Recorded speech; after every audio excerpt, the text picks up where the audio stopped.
자, 우리는 지금 사도신경, 사도들의 신앙 고백을 다시 재공부하면서 예배자의 자세, 예배자의 정신을 지금 다듬어가고 있습니다. 지난주까지 우리가 배운 사도신경 함께 같이 암송해 보실까요? 나는 전능하신 아버지 하나님, 시작. 나는 전능하신 아버지 하나님, 천지의 창조주를 믿습니다. 나는 그의 유일하신 아들 우리 주 예수 그리스도를 믿습니다.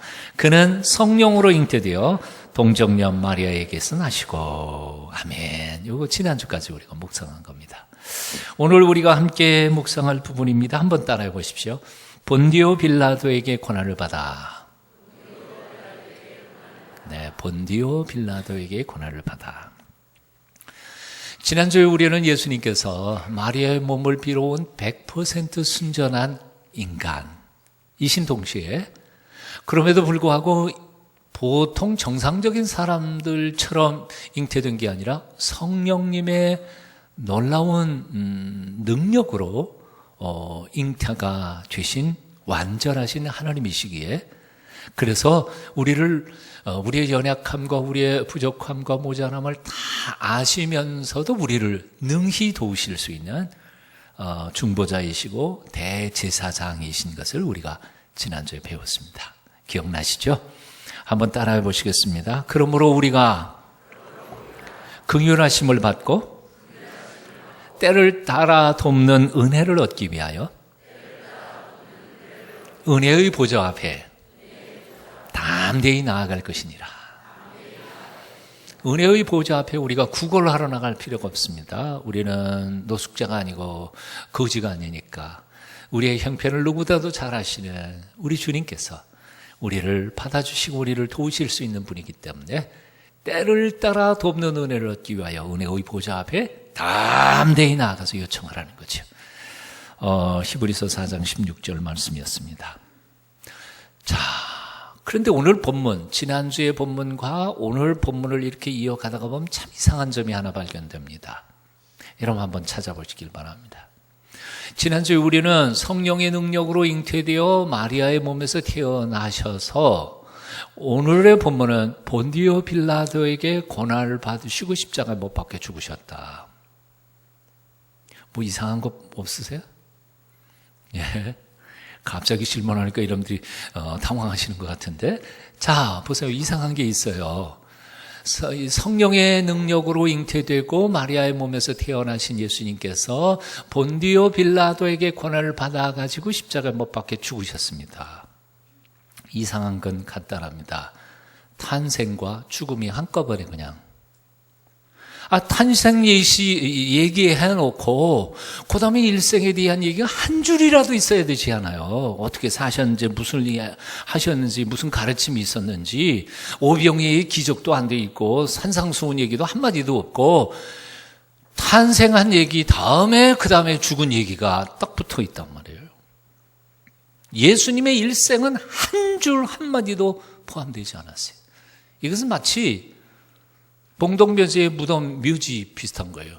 출생 몇 년도 몇 월 며칠, 사망 몇 년도 몇 월 며칠, 뭐 했는지 몰라요. 이상하지 않아요? 다시 말하면 적어도 우리가 어떤 분의 전기를 쓴다든지 그럴 때에는 태어난 날짜, 어떻게 태어나셨는지, 어디에서 태어나셨는지 얘기하고 그 다음에 그분이 어떻게 사셨는지, 무엇을 남겨놨는지 업적들을 얘기한 후에 그 다음에 죽음에 대해서 얘기할 텐데, 우리들의 신앙의 선배에 있던 사도들은 탄생 얘기해놓고 그 중간에 있는 가장 중요한 것들은 다 생략해버린 채 죽음, 어떻게 죽었는지 얘기를 하고 있단 말이죠. 이상해도 이렇게 이상한 게 있을 수가 없어요. 왜 고백 속에서 사연과 가르침은 빼버렸을까?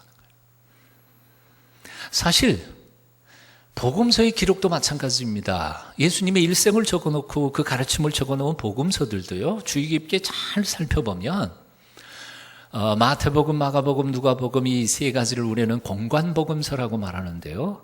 이 공관복음서의 내용을 살펴보면 예수님의 행적이나 가르침이나 이런 것들이 많이 기록된 게 아니에요. 전체 복음서 내용의 3분의 1이 언제 일어난 거냐면 예수님께서 십자가에 못 박혀 돌아가시기 직전에 일주일 동안 일어난 일을 3분의 1을 할애해서 씁니다. 나머지 3분의 2도 마찬가지입니다. 3분의 2도 예수님께서 태어나셔서 30년 동안 어떻게 사셨는지에 대해서는 이런 방법 별로 없어요. 기껏 해봐야 한 줄, 두 줄 해놓고 그 나머지 3분의 2조차도 공생에 3년 동안 일어난 사건들과 말씀들을 그냥 적어놓고 나머지 3분의 1은 완전히 일주일 동안 일어난 사건만 기록하고 있다는 거죠. 조금 다른 전기하고는 좀 다른 표현인 거예요. 심지어는 공관복음서는 3분의 1을 썼지만 요한복음을 주의 깊게 읽어보시면 예수님의 죽으시기 일주일 전에 고난주간의 얘기가 전체 복음서의 절반을 차지합니다. 이거는 일반적인 전기가 아닙니다. 왜 이렇게 기록하고 있을까? 예수님의 생애가 중요하지 않아서가 아닙니다. 예수님의 가르치신 교훈들이 별 볼 일 없어서 그렇게 쓴 것도 아닙니다. 사실 가장 중요한 것은 예수님께서 이 땅에 오신 목적 그 자체가 죽으러 오셨기 때문에 그렇다는 겁니다. 죽으러 오셨어요. 세상 많은 사람들은 다 살러 옵니다. 죽으러, 아예 태어날 때 죽으러 오신 분 있으면 손 들어보세요. 죽으러 오셨어요? 죽기 위하여 오셨어요? 아니요. 우린 살러 왔어요. 그런데 예수님께서는 태어나시기 훨씬 400년, 500년 전에 기록한 예언의 말씀들조차도 이분은 죽으러 오신 거예요. 이사야 53장 보면. 당신이 태어난 이후에도 주님은 당신의 오신 목적을 이렇게 표현해요. 마가복음 10장 45절. 인자에 온 것은 섬김을 받으려 함이 아니라 도리어 섬기려 하고 자기 목숨을 많은 사람의 대속물로 주려 함이라. 나는 죽으러 왔다고 가르쳐줍니다. 말씀 그대로 예수님께서는 만민의 죄를 짊어지고 죽으러 이 땅에 오신 분이십니다. 이런 이유 때문에 우리 믿음의 선배들, 사도들은 탄생을 고백한 직후에 나머지 생애는 몽땅 다 과감하게 생략해버리고 바로 고난과 죽음을 고백하고 있는 것입니다. 본래 유대 백성들이 기대했던 메시아는 이런 모습이 아니었습니다. 유대 백성들은요, 영광과 권세를 가지고 하늘에서부터 강림하셔서 지상의 모든 나라의 권세를 다 깨뜨려 멸하시고 이 땅 위에 제2의 다윗의 찬란한 왕조를 세워주기를 기다렸던 사람들입니다. 하지만 이사야 53장에서 소개되고 있는 하나님이 보내시기를 원하셨던 메시아는 그런 메시아가 아니었습니다. 여러분 아시지 않아요? 이사야 53장 5절. 그가 찔림은 우리의 허물을 인하며 그가 상함은 우리의 죄악을 인함이라. 그가 징계를 받음으로 우리가 평화를 누리고 그가 채찍에 맞음으로 우리가 나음을 입었도다. 우리는 다 양 같아서 그릇 행하며 각기 제 길로 갔거늘 여호와께서는 우리 무리의 죄악을 그에게 담당시키셨도다. 죄에 빠진 인생들을 대신 고난받고 죽으러 오신 메시아, 이분이 바로 우리가 믿는 예수님의 모습이었기에 사도신경에서는 그 이외의 다른 모습들은 과감하게 생략해버린 것이었습니다. 다시 말하면 예수님의 33년의 생애 중에 정말 기적들도 많고 행하신 일도 많고 가르쳐주신 위대한 가르침과 교훈들도 무수히 많지만 그 모든 것 중에서 가장 중요한 일은 그의 고난과 십자가의 죽음이라는 것입니다. 다 없애버렸어요. 그래서 고난과 십자가를 빼놓고는 기독교를 말할 수 없습니다.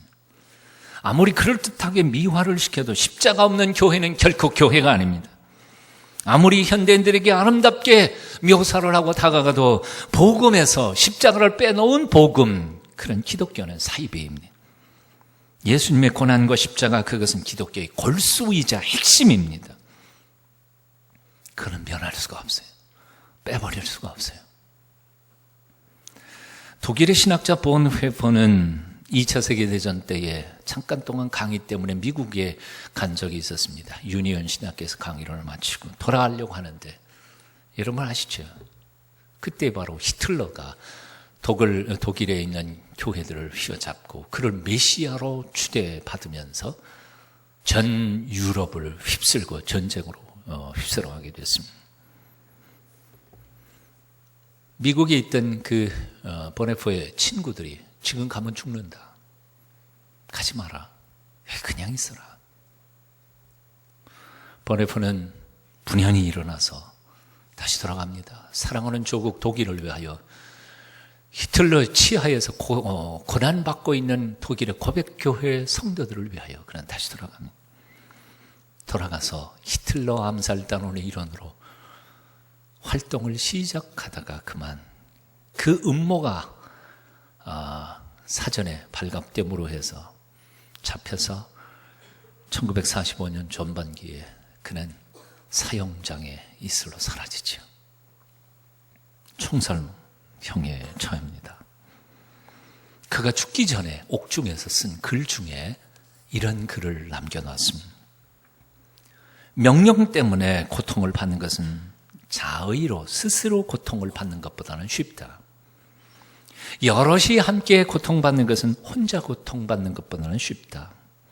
육체적으로 고통받는 것은 정신적으로 고통받는 것보다는 쉽다. 그런데 예수님께서는 스스로 자의로, 그것도 혼자서 육체와 정신의 모든 고통을 바로 선택하시고 고난을 받으셨다. 예수 그리스도의 그 고난의 성격을 이렇게 명쾌하게 잘 소개한 글은 없습니다. 한마디로 철저하게 고난받으신 예수님, 고난받기 위해 오셨고 당신의 고난을 통하여 온 인류를 구원하신 놀라운 축복을 이루어 가시던 예수님, 그 예수님을 구주로 고백하며 살아가고 있는 우리 그리스도인들에게는 예수님의 생애에서 그랬던 것처럼 고난과 죽음은 필수 과목이라는 사실입니다. 다시요. 예수님의 생애에서 그랬던 것처럼 우리 예수님의 뒤를 쫓아가는 예수님의 제자들에게도 고난과 죽음은 필수 과목이나 선택이 아니라는 거지. 여러분들 얼굴 보니까 좀 기분이 안 좋으신 것 같은데, 그래도 어쩔 수 없어요. 어쩔 수 없어요. 예수님의 제자는 고난과 십자가 그리고 죽음은 선택사항이 아니에요. 주님께서 말씀하셨잖아요. 나를 따라오려거든 어떻게 해요? 제 십자가를 지고 나를 쫓을 것이니라. 주님의 뒤를 쫓아가야 돼. 성경에는 영광과 고난을 언제나 함께 붙어 다녔습니다. 로마서 8장 17절, 우리가 그와 함께 영광을 받기 위하여 고난도 함께 받아야 할지니라. 빌립보서 1장 29절, 그리스도를 위하여 너희에게 은혜를 주신 것은 다만 그를 믿을 뿐만 아니라 또한 그를 위하여 고난도 받게 하려 왔습니다. 디모데후서 2장 3절, 내가 그리스도 예수의 좋은 군사로 나와 함께 고난을 받을지니. 베드로전서 4장 13절, 오직 너희가 그리스도의 고난에 참여하는 것으로 즐거워하라. 왜냐하면 그의 영광을 나타내실 때에 고난받는 자들로 하여금 너희로 즐거워하고 기뻐하게 하려 함이라.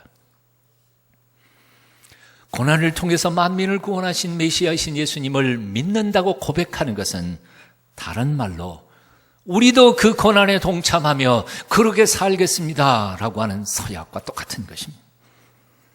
사랑하는 여러분, 그러므로 세상을 사랑하며 주의 말씀대로 살아가려고 노력할 때 고난을 두려워하지 않기를 축원합니다. 믿음 때문에 오는 고난 당함을 당연하게 생각하십시오. 아니, 예수님의 좋은 군사로서 고난에 참여하는 것을 오히려 즐거워하십시오. 우리가 고난받을 때 절망하지 않고 두려워하지 않고 당연하게 여기며 그것을 오히려 즐거워해야 할 이유가 세 가지 정도 있습니다. 첫째는 이런 의의 고난은 끝이 있기 때문입니다. 다시요. 이런 복음 때문에 받는 고난은 반드시 끝이 있기 때문입니다. 우리가 받는 고난은 영원히 지속되지 않습니다. 그리고 우리가 생각하는 것만큼 그렇게 길지도 않습니다. 왜냐하면 예수님께서는 우리의 연약함을 아시기 때문에 피할 길을 만들어 주시고 피하지 못할 그 즈음에 우리를 보호해 주시고 지켜주시고 그 고난을 짧게 해 주시기 때문입니다. 내가 견딜 수 있을 만큼만 하나님 고난 주시죠. 내가 견디지 못하 쓰러질 때까지 하나님이 우리를 고난으로 몰아넣으시는 분은 아니시기 때문에 그렇습니다. 조금만 더 참으십시오. 별로 감동을 안 받으신 것 같은데 옆에 있는 사람 얼굴 쳐다보시면서 힘드시죠? 조금만 더 참으세요.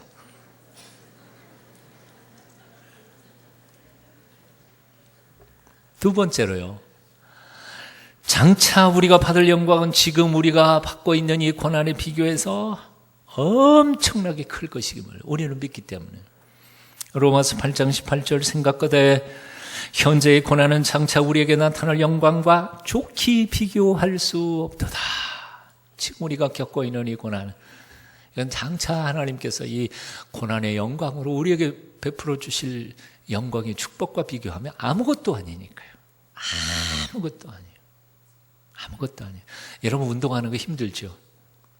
운동 힘 안 드세요? 힘들어요. 정말이요. 내가 좋아서 하는 운동이지만 정말 힘들어요. 그렇지만 10년쯤 하고 보니까 와, 이 몸이 튼튼해지고 건강해지고 이야, 얼마나 좋은지 몰라요. 그 힘든 거에 비하면 건강의 축복은 엄청나게 큰 보상이에요. 하물며 하나님께서 우리에게 주실 그 보상으로 생각하면 이것쯤은 얼마든지 이길 수 있을 줄로 믿습니다. 세 번째 이유가 있습니다. 우리보다 먼저 고난받으신 예수님께서 우리를 도와주시기 때문이십니다. 히브리서 2장 18절입니다. 자기가 시험을 받아 고난을 당하셨은즉 시험받는 자들을 능히 도우시느니라. 아멘. 이 고난은 결코 영원히 지속되지 않습니다. 반드시 끝이 있습니다. 그리고 끝은 내 생각보다는 빨리 올 것입니다. 그리고 이 고난의 끝에는 하나님께서 베풀어 주실 영광스러운 놀라운 축복과 은혜가 기다리고 있다는 사실을 기억하십시오. 그때까지 우리가 참아야 되고 이겨가야 하는 것은 고아처럼 홀로 참는 게 아니라 먼저 그 고난을 겪으신 우리 주님께서 우리와 함께 고난을 겪어주시며 우리를 도와주실 것이기 때문에 우리는 기쁨으로 이 고난에 참여할 수 있다는 것입니다. 믿으시면 아멘 하십시오. 제가 좋아하는 찬송 456장이었어요. 거친 세상에서 실패하거든 그 손 못자국만 져라. 거친 세상에서 실패하거든 그 손 못자국 만져라. 고된 일하다 고된 일 하다가 힘을 얻으리 그 손 못자국 만져라. 후렴 같이 불러볼까요? 그 손 못자국 만져라. 그 손 못자국 만져라. 주가 널 지키며 인도하시리. 그 손 못자국 만져라. 주님 먼저 시험 당하셨어요. 고난 당하셨어요. 그분이 우리를 도우신다면 우리가 못 이길 고난 없어요. 그 손 못자국 묵상하십시오. 그리고 만지며 그분의 도우심을 따라 넉넉히 세상을 이겨가는 주의 백성들이 나되시기를 축원합니다. 예수님은 고난받으셨을 뿐만 아니라 고난받으시되 당시의 로마 총독이었던 빌라도에게 고난을 받으셨습니다. 사실 예수님을 고난 속으로 몰아넣은 것은 빌라도는 아니었습니다. 잘 아시는 것처럼 대제사장과 헤롯 당원들과 바리새인과 사두개인들, 군중들, 바로 그 유대인들이 예수님을 고난으로 몰아넣었습니다. 사실 로마 총독 빌라도는 어떻게 보면 종교적 파워게임 한복판에서 어쩔 수 없이 선택을 할 수밖에 없었던 한 연약한 인간일 수밖에 없다는 생각을 해봅니다. 그래서 어떤 초대교부들은, 존경받는 초대교부들은 이 빌라도의 입장에서 여러모로 그 빌라도를 변호하려고 했었던 것이 사실입니다. 터툴리안이라고 하는 교부가 아주 엄격한 교리에 대하여서는 아주 엄격한 교부였음에도 불구하고 그는 이 빌라도에게 대하여 아주 연민을 가지고 있었습니다. 그래서 그는 그의 글 속에서 이렇게 표현을 했습니다. 빌라도는 양심에 의하면 크리스찬이다. 뭔 얘기죠? 진짜 크리스찬은 아니에요. 사실 이런 말은 있을 수가 없는데 아마 99% 크리스찬. 그런 말 없어요. 100% 크리스찬이든지 크리스찬 아니든지 둘 중에 하나지 99% 크리스찬은 크리스찬이 아니에요.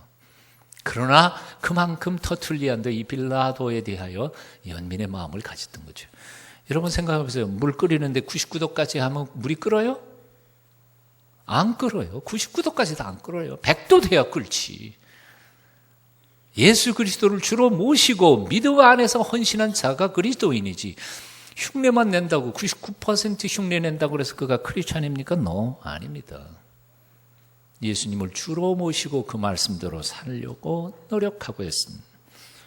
그런 사람이 100% 크리스찬이죠. 완벽하다는 뜻은 전혀 아닙니다. 완벽한 크리스찬은 세상에 존재하지 않죠. 하지만 그를 주로 고백하고 나를 그분의 종으로 신하로 인정하지 않는 한 우리는 그리스도인이 아니니까요. 자, 신약 성경의 외경인 니고데모 복음서라고 하는 복음서가 있습니다. 이거 성경 아니에요. 그렇지만 성경 밖에 있는 외경과 같은 것입니다. 거기에는 이렇게 기록되어 있습니다. 육신의 할례는 받지 못했지만 빌라도는 마음의 할례는 받은 것 같다. 그래도 여전히 크리스찬이라는 것은 아닙니다. 많은 전설들에 의하면 빌라도는 무죄하신 예수님을 정죄하고 난 후에 그의 남은 생애들이 아주 괴롭고 힘든 고난의 삶이었을 뿐만 아니라 마지막 죽는 그 순간까지 참회의 삶을 살았기 때문에 존경받아 마땅하다고 기록하고 있습니다. 그래서 심지어 kopt교회나 어떤 그 교단에서는 이 빌라도를 성자로 추대하기까지 했습니다. 그 성자, 빌라도 성자 기념일이 6월 25일이라고 그럽니다. 유교하고 그래서 기억하기엔 좋을 것 같은데. 자, 그러나 분명한 것은 사람들이 어떻게 빌라도를 미화시키든지 간에 그는 무죄하신 예수님에게 사형 언도를 내린 사람이라는 점에서는 다를 게 하나도 없습니다. 그 어떤 말로도 이 죄에 대하여는 그는 변명할 수 없다 그 말입니다. 그가 비록 물로 손을 씻고 유대인들 앞에서 너희가 이 무죄한 피에 대하여 대신 죄값을 받아라 하고 말을 했다고 해서 여전히 그가 결정적인 권한을 가진 자로서 무죄한 예수께 사형 언도를 내린 법적 책임을 면할 수는 없는 것이라 그 말입니다. 바로 이런 이유 때문에 지난 2000년 기독교 역사 속에서 예수님을 믿는 모든 신자들의 입은 빌라도에게서 우리 주님이 고난을 받으셨다고 고백되어 왔습니다. 그리고 앞으로도 예수님께서 재림하여 오시는 그 마지막 날까지 모든 예수 믿는 사람들의 입은 계속해서 빌라도에게 고난을 받으신 우리 주님을 고백하게 될 것입니다. 어떻게 보면 조금 불쌍하기도 하고 억울하기도 하지만 그러나 그는 사도들의 신앙의 고백을 통해서 그렇게 정죄받아 왔습니다. 이유는 있습니다. 그는 정의 앞에서 용기가 없었기 때문입니다. 빌라도는 예수님께서 무죄하다는 사실을 알고 있었습니다. 그는 적어도 그 당시에 로마 제국의 13개의 식민지의 총독 중에서 가장 어렵다고 하는 유대 총독이 되어 거기 부임한 사람입니다. 유대 총독이 가장 힘든 곳이기 때문에 사실은 그때 당시에 로마 황제는 자기의 최측근 그 핵심 중에 핵심을 그 유대 총독으로 보내고 거기를 잘 무사히 마치고 돌아오는 사람들은 로마 황제에게 아주 귀하게 쓰임을 받았다고 합니다. 그만큼 빌라도는 정치적인 파워가 있었던 사람이고 황제에게 사랑을 받던 존재였습니다. 정치적 감각과 수완이 있었던 그 빌라도가 유대인들이 로마 제국을 얼마나 적대하고 있는지 몰랐겠습니까? 그리고 예수님을 끌고 와서 이 사람이 로마 제국의 황제를 배신하는 거역하는 반역자라고 몰아세울 때 그게 음모라는 사실을 그가 몰랐겠습니까? 그는 재판하던 아침 아내를 통해서 경고도 받습니다. 오늘 그 사람과 하나도 당신이 어려운 판단을 하지 심판을 내리지 않았으면 좋겠다. 당부까지 받아왔습니다. 그럼에도 불구하고 빌라도는 예수님께 사형을 언도합니다. 오늘 누가복음 23장 25절 이하에 보니까 그를 군중들에게 내어 주었다. 그리고 그들의 뜻대로 하게 했다고 표현하고 있음을 봅니다. 그들의 뜻. 정의도 아니고 하나님의 뜻도 아니고 군중들의 뜻에 밀려서 밀란이 날까봐 혹은 로마 황제에게 고소당할까봐 자신의 정치적 생명의 위험을 느낄까봐 그냥 눈 한 번 감고 불의를 용납하고만 것이었습니다. 그렇습니다. 누군들 태어나면서부터 거짓말하며 살고 싶은 사람이 있었겠습니까? 누군들 불의와 싸워 공의로운 사회를 만들고 싶지 않은 사람이 있겠습니까? 다만 너나 할 것 없이 우리는 용기가 부족하기 때문입니다. 두려움 때문입니다. 빌라도의 우유부단, 빌라도의 타락한 관료주의, 안일주의가 인생들을 구원하러 오신 메시아이신 예수 그리스도를 십자가에 못 박은 것입니다. 오늘날 우리가 살고 있는 이 시대 한국 사회의 가장 중요한 문제가 뭐라고 생각하십니까? 아니, 한국 교회의 가장 중요한 것이 무엇이라고 생각하십니까? 한마디로 개혁이죠. 바꾸는 겁니다. 그것도 눈치만 적당히 껍데기 바꾸는 게 아니라 밑바닥서부터 확 뒤집어서 완전히 새로워지지 않는 한 한국 사회도 한국 교회도 희망이 없다고 생각해요. 청와대 대변인의 성추행으로 온 세계에 대한민국이 부끄러움을 당하고 있는 것, 이것은 한 사람의, 그 사람 한 사람의 문제가 아니라고 생각합니다. 우리 사회가 그만큼 이 성 문제에 대하여 얼마나 심각하게 타락되었는지에 대한 고발일 것입니다. 지난주 신문 혹시 보셨습니까? 초등학교 5학년짜리들이 성폭행했어요. 몇 명이. 청소년분이 아니고 초등학생 아이들이요.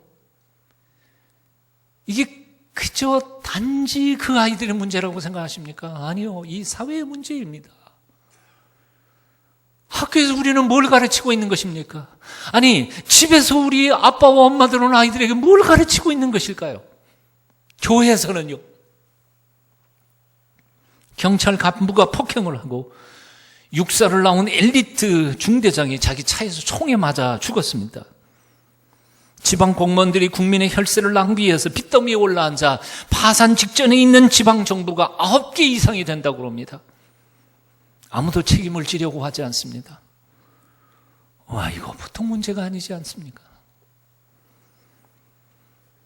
미국에서는 석사 과정을 시작하는 첫 오리엔테이션 시간에 하루 온종일 동안 논문 표절하면 안 된다. 그 가르칩니다. 저도 유학 시절에 하루 온종일 동안 이렇게 하면 표절이고 이렇게 하면 표절 아니다. 이렇게 하면 표절이고 이건 아니다. 그 사례를 들어가면서 장장 3시간, 4시간 동안 계속해서 주입하는 게. 왜? 학자가 남의 논문을 지 논문처럼 하는 것은 그건 정직하지 못한 것이고 그런 거짓말하는 양심을 가지고 어떻게 학자로서 글을 써내는 사람이 될 수 있겠느냐 하는 것이죠.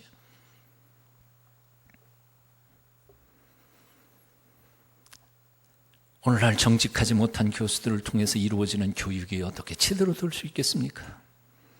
이토록 성적, 윤리적, 도덕적, 영적 수준이 땅에 떨어진 사회가 과연 얼마나 계속될 수 있을 것이라고 생각합니까?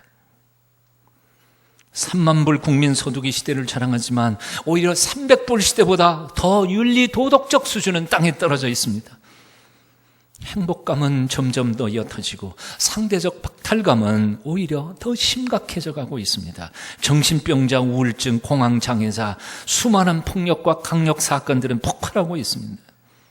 터가 무너지고 있고 윤리적, 도덕적 가치들은 이제는 거의 다 사라져 가고 있습니다. 그런데도 형편이 이런데 누구 하나 싫은 소리 하려고 하는 사람이 없는 것 같습니다. 자신의 삶을 위태하면서까지 공의를 말할 사람도 없고 자신의 정치적 기반을 흔들어가면서도 나라의 정의를 이야기하려고 하는 사람들은 별로 없는 것 같습니다. 우리의 문제, 통곡해야 할 우리의 현실입니다. 제가 막국수를 좋아합니다. 여러분들 얼굴 너무 심각해가지고 딴 얘기 좀 하려고.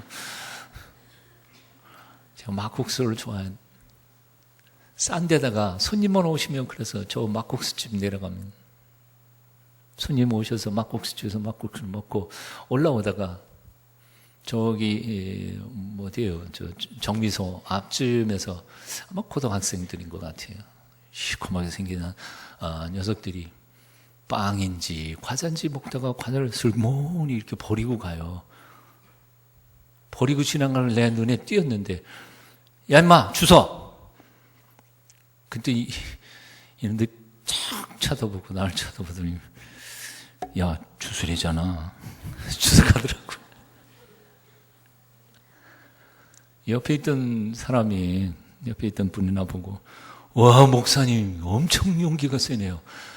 요즘에 애들한테 말했다가는 몰매 맞아요. 이번만 하시고 다음번에 절대로 그러지 마세요.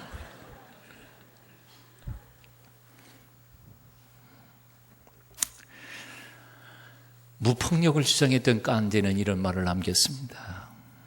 우리가 자유를 얻기까지 강물이 피로 물들지 모르나 그 강물은 틀림없이 우리의 피이어야만 합니다. 와, 깐디의 말이요. 자유를 얻기 위하여 우리가 강물이 피로 물들게 될지 모르지만 그 강물의 피, 그것은 우리의 피이어야만 합니다. 자유는 거저 얻어지는 게 아니란 말이에요. 피 흘리는 결단 용기가 있어야 합니다. 빌라도처럼 급쟁이로서는 세상을 변화시킬 수 없습니다. 하나님의 복음이 이 땅에 편만해질 수는 없습니다. 사랑하는 동순가족 여러분, 십자가의 군사로 살기로 결단하는 이 시간 되시기를 축원합니다. 내 사랑하는 조국의 미래를 위하여, 내 사랑하는 자녀들의 앞날을 위하여 누군가는 희생하고 몰매 맞더라도 주님의 말씀과 공의가 세워지도록, 그렇게 공의가 꽃피는 세상을 만들어가도록 우리는 헌신해야 될 줄로 믿습니다. 각자 자신의 처한 자리에서 희생을 결단하고 하나님의 뜻을 이루어가기를 애쓰고 결단한 주의 백성들이 다 되시기를 빕니다. 영국과 프랑스가 100년 전쟁을 치르고 있을 때였습니다. 영국군이 칼레시를 공격했지만 칼레이 시민들이 얼마나 한마음으로 이제 방어를 하는지, 공격은 번번이 실패를 하고 말았습니다. 그래서 영국 왕은 갈레 시민들을 폭력으로는, 힘으로는 정복할 수 없다고 생각이 들고 갈레를 완전히 2중 3중으로 포위를 하고는 말려 항복을 받기로 했습니다. 식량이 떨어질 때까지 기다린 겁니다. 수개월이 지난 후에 식량이 다 떨어져서 이제는 더 이상 싸울 힘이 없게 되자 갈레 시민들은 항복하게 됩니다. 시민 대표가 나아가서 영국왕에게 항복하는데 영국 왕은 식량을 죽이는 주되 조건 하나를 답니다. 조건은 갈레 시민 대표 중에 6명을 성문을 여는 그날 처형하기로, 시민 대표 6명을 보내라. 그들이 돌아가서 갈레 시민들 앞에서 그 소식을 전했습니다. 누가 감히 나섰겠습니까? 그 중에 한 사람 생피에르라고 하는 사람이 나섰습니다. 내가 먼저 가겠습니다. 그의 용기에 감명을 받아 서로 대표가 되어 죽겠다고 나섰습니다. 그런데 교묘하게도 7명이 됐습니다. 몇 명 요구했어요? 6명. 7명. 7명의 마음속에 나 하나쯤은 빠질 수도 있겠다 하는 생각을 왜 안 했겠습니까? 누구는 빼고 누구는 할까? 그리고 고민하다가 그 사람들이 이렇게 결정했습니다. 내일 아침 성문 앞에 늦게 나오는 한 사람을 빼주기로. 어떻게 했을까요? 결과는 그 다음날 아침에 6명이 남았습니다. 한 명이 빠졌습니다. 빠진 사람은 바로 그 생피에르였습니다. 이상한 생각이 들어서 그 대표자 6명은 생피에르의 집에 가봅니다. 그러니 이미 목숨을 끊은 뒤였습니다. 유서를 남겼습니다. 죽음을 자원한 대표들의 용기가 행여 나만은 살았으면 하는 생각 때문에 약해질까 봐 두려워서 나는 나 스스로 목숨을 끊습니다. 그대들의 조국을 사랑하는 마음이 변치 않기를 바랍니다. 이들의 비장한 결단을 기념해서 조각가 로댕은 칼레의 시민들이라고 하는 위대한 작품을 남겨놓습니다. 세상에는 공짜는 없습니다. 다시 말합니다. 세상에는 공짜는 없습니다. 우리가 공짜로 받는 기독교의 구원이라고 하는 것도 사실은 우리 편에서는 공짜로 받는 은혜이지만 하나님께서는 당신의 하나밖에 없는 외아들 예수 그리스도를 십자가에 죽이시는 엄청난 값비싼 대가를 치르신 결과라는 것을 우리는 잊지 않아야 합니다. 보네포는 그 사실을 지적한 후에 나를 따르라 라고 하는 책석에서 이렇게 우리에게 적어놓습니다. 세상에 값싼 은혜는 없습니다.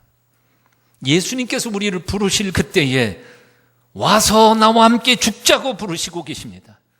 예수님의 제자가 된다는 것은 그렇게 자신은 죽고 우리 모두가 함께 영생하는 그 거룩하신 부르심에 순종하는 것입니다 라고 썼습니다.